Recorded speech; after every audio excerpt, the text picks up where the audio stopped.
Welcome to Daily Overdose.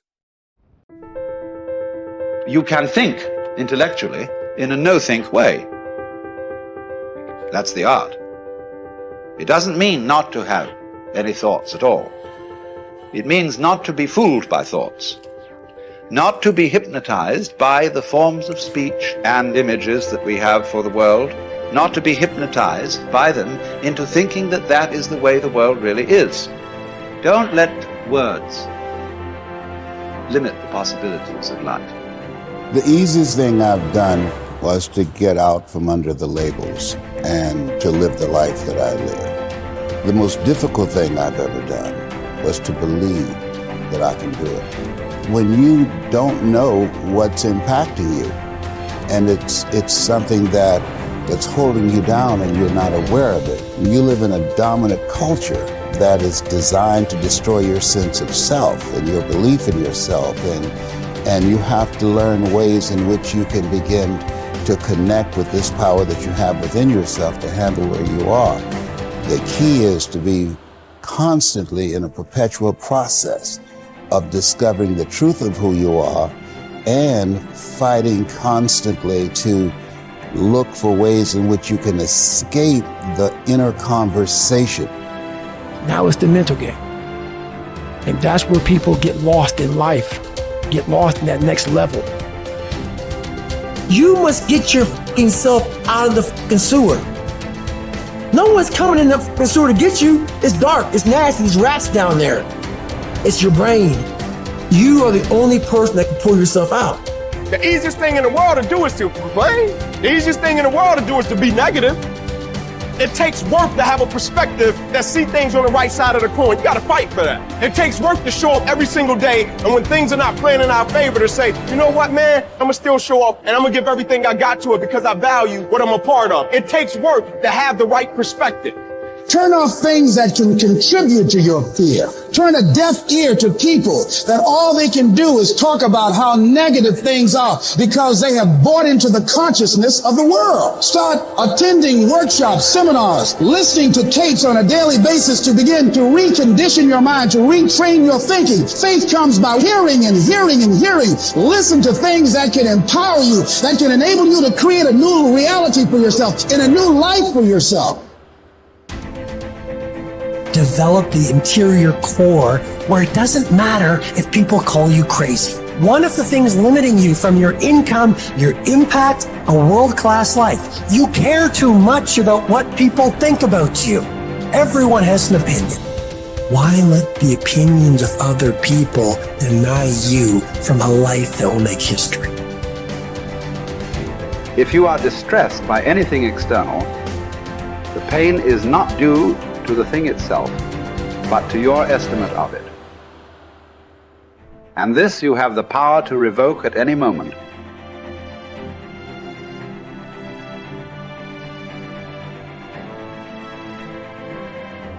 To Epictetus, all external events are determined by fate and are thus beyond our control, but we can accept whatever happens calmly and dispassionately.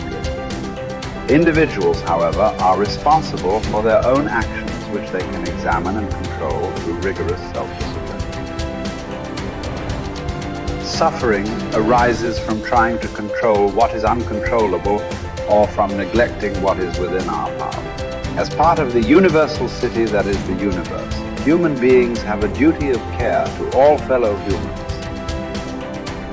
The person who followed these precepts would achieve happiness. If you choose, you are free. If you choose, you need blame no man, accuse no man. All things will be at once according to your mind and according to the mind of God.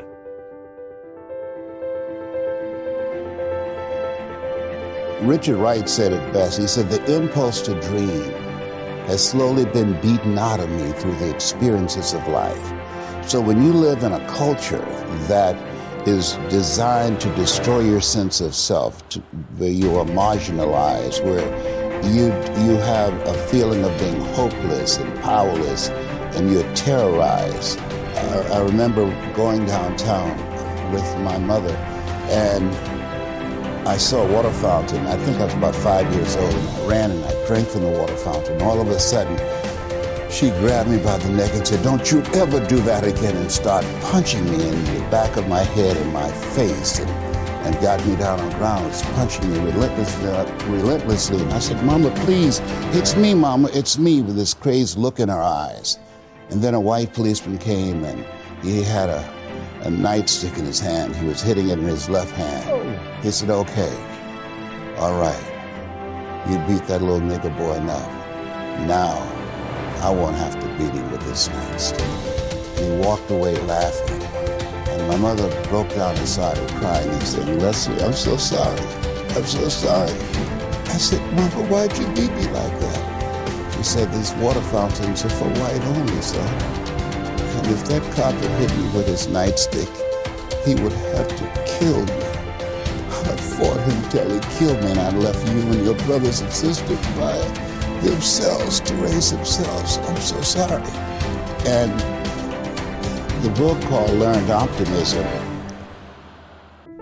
Seligman talk about the fact that between ages 0 and 5, we determine what's available to us and what's not available to us. And so that was a defining moment. I knew there are certain things I could not do, certain places I could not go.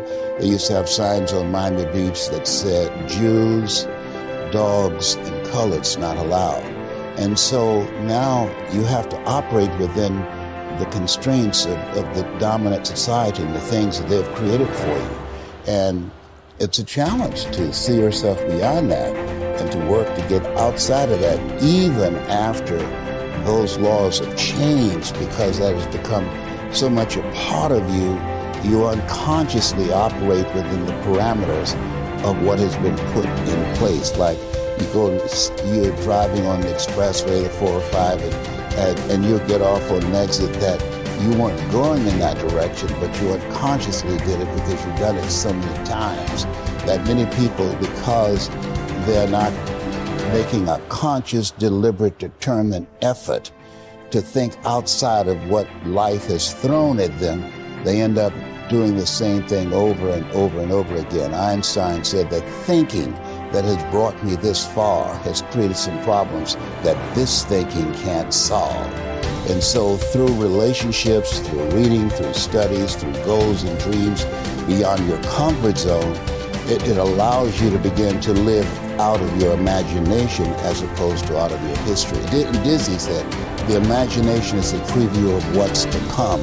And so as a kid, I dreamed a lot about taking care of my mother. I used to go with her to work, to clean homes, and she kept up children, and she cooked for these wealthy families. My mother could bake a sweet potato pie so good you couldn't eat it with your shoes on. You had to take your shoes off so you could wiggle your toes. And I used to look at these big, beautiful mansions and said, "Mama, what is it, Leslie? When I become a man, I'm going to buy you a big, beautiful home just like this."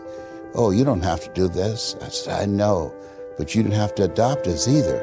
And you did. And so I'm here with you because of two women. One gave me life, the other one gave me love. God took me out of my biological mother's womb and placed me in the heart of my adopted mother. And because of her example and my love for her and the passion that I felt in my heart, I've got to do something to make her proud. I've got to do something to put myself in position to be able to take care of her. That drove me. Nietzsche said, if you know the why for living, you can endure almost anyhow.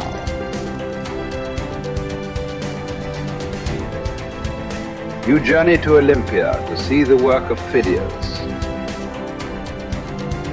And each of you holds it a misfortune not to have beheld these things before you die. Whereas when there is no need even to take a journey, but you are on the spot with the works before you, have you no care to contemplate and study these?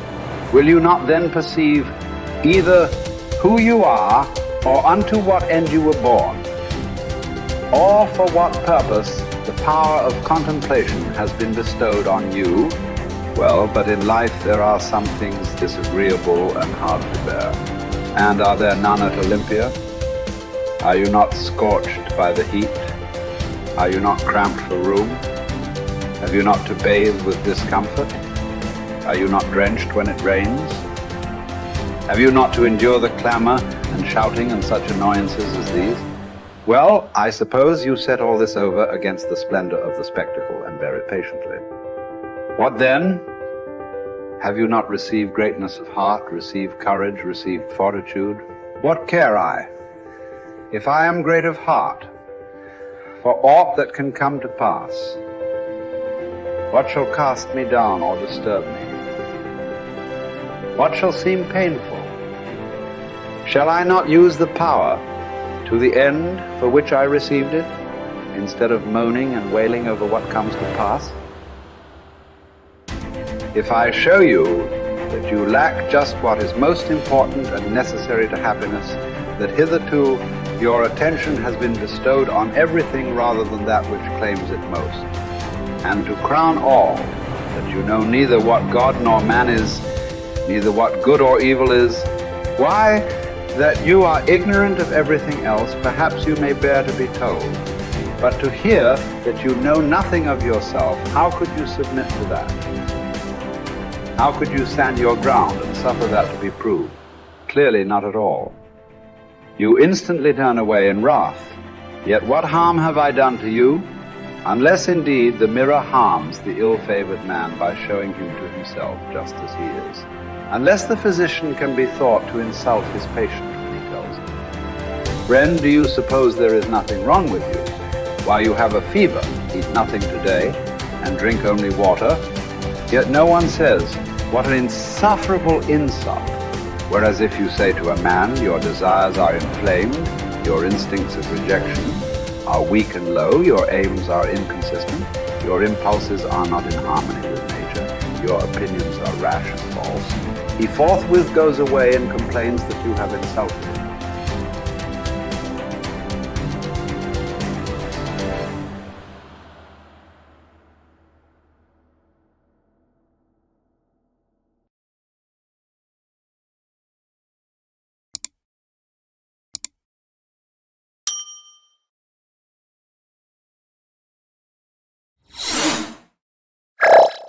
Thank you for watching our videos. Please like and subscribe to our channel so you won't miss another video.